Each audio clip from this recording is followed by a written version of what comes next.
Welcome to UniverseQuests. I hope you all are doing great today. 7 of the biggest palaces ever built. Throughout human history, leaders have built huge palaces to exude power and wealth. Over the millennia, human society has evolved time and time again into hierarchical structures.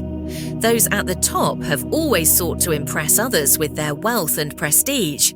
This dynamic has led to rulers building huge and ostentatious residences for themselves to prove their power over the people they rule. As society developed, so too did building techniques. Palaces got bigger and more complex, proving the power of their owners, but also proving the inequality that existed within their society. Here are 7 of the world's biggest palaces ever to be built. Number 7. The Louvre Palace and Museum.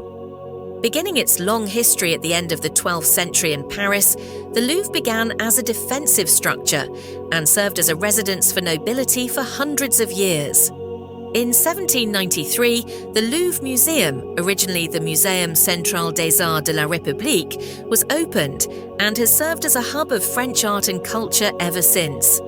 It currently attracts an average of 30,000 visitors every day. That's a staggering 10 million people every year. Built over the course of centuries, the Louvre Palace presents many different architectural styles and has been growing in size to the point where it is now considered the biggest palace ever built.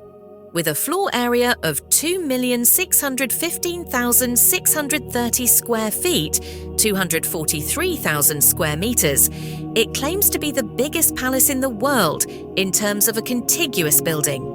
The Louvre is also the world's largest museum, housing 330,000 pieces of art, spread out over 731,945 square feet, 80,000 square meters. Taking center stage at the Louvre entrance is the Louvre Pyramid, which finished construction in 1989. This structure has become an iconic landmark in Paris along the same lines as the Eiffel Tower. Number 6. The Forbidden City. Although the Forbidden City's buildings can't compete in size with the largest palaces in the world, it is a worthy contender for the world's biggest palace because it represents the world's biggest enclosed palace complex. Sitting in the heart of Beijing, the Forbidden City served as the seat of the Chinese emperors from its construction in the 15th century, early 15th century, until the end of the Qing dynasty in 1912, with the abdication of the last emperor, Puyi. The Forbidden City is monumentally large, with an area of 7,836,126 square feet, or 180 acres, 728,000 square meters. 980 buildings survive, containing a total of 8,886 rooms. The original total was 9,999.5 rooms. The half was out of respect for the ancient Chinese god Yu Huang, who was believed to have had 10,000 rooms in his palace. Today, the Forbidden City is listed by UNESCO as the single largest collection of wooden structures in the world, and with an estimated value of $70 billion, it is also the most valuable piece of real estate anywhere on the planet. Number 5. The Weiyang Palace. The largest palace complex, far larger than the Forbidden City, was built around 200 BCE. Emperor Gaozu of Han ordered its construction, which was supervised by his Prime Minister Xiao. At a staggering 52,272,000 square feet, or 1,200 acres, it was almost 7 times larger than the Forbidden City and 11 times larger than the Vatican. Sadly, the Weiyang Palace complex was razed in the early 7th century by marauders en route to the Tang capital of Chang'an. Located in Xi'an, Shanxi province, there is very little left of what must have been an incredible sight to travelers on the Silk Road. The site was named a UNESCO World Heritage Site in 2014. Number 4. Domus Aurea. In the center of ancient Rome, after a fire had blazed through the city in 64 CE, Emperor Nero had a vast villa complex built for himself, which covered large parts of the Palatine, Oppian, and Caelian hills. The Domus Aurea, or Golden House, was a symbolic gesture of decadence and extreme opulence for which Nero was known. He spared no expense and thought little of the psychological impact that his reign had on his fellow citizens of Rome. From the structures on the Palatinum to the edge of Horti Maesonatis, the complex is thought to have been almost 1 mile from side to side. It is, however, difficult to estimate the actual size of the complex. Nero died in 68 CE, just before it was finished, and the structures were so garish and opulent that they were an embarrassment to the succeeding Roman administration. Much of the complex was stripped and dismantled.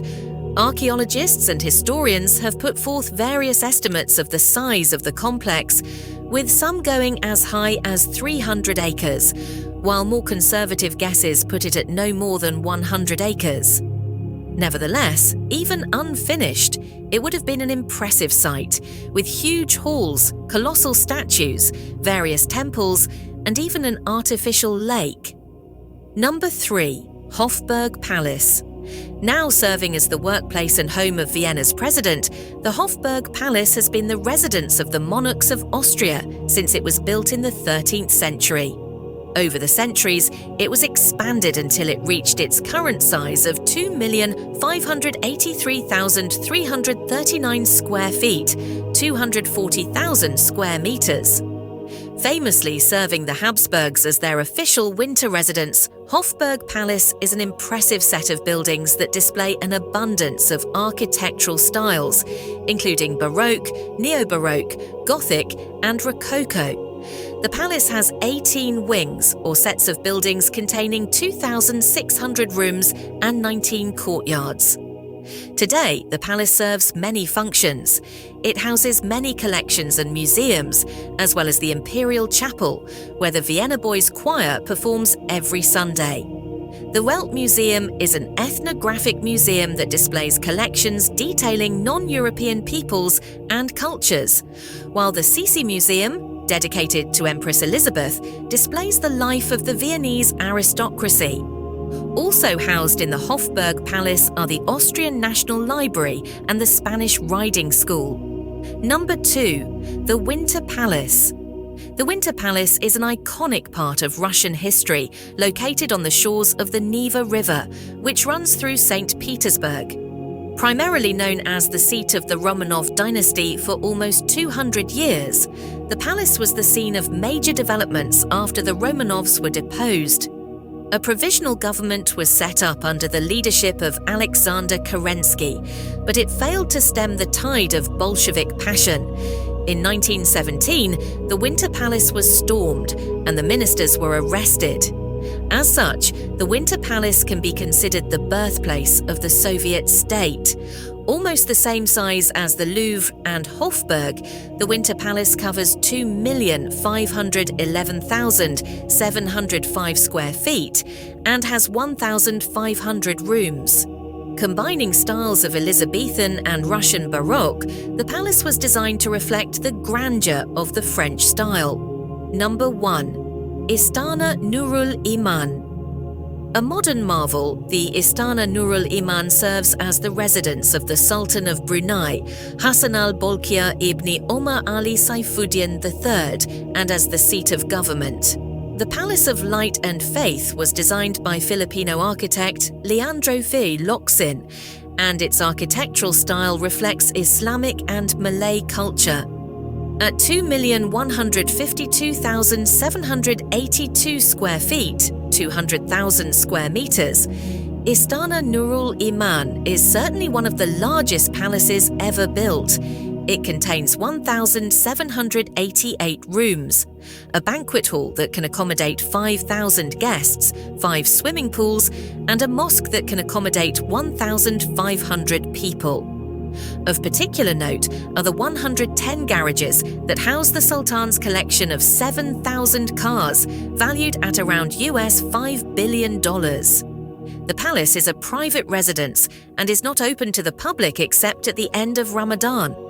During the festival of Eid ul-Fitr, at the end of this fasting period, the palace receives around 110,000 visitors over a period of 3 days. The palace is also open to the public during 10 of the 29th or 30th days of Ramadan to Muslims for prayer gathering. That's it for today. We will meet with another interesting topic very soon.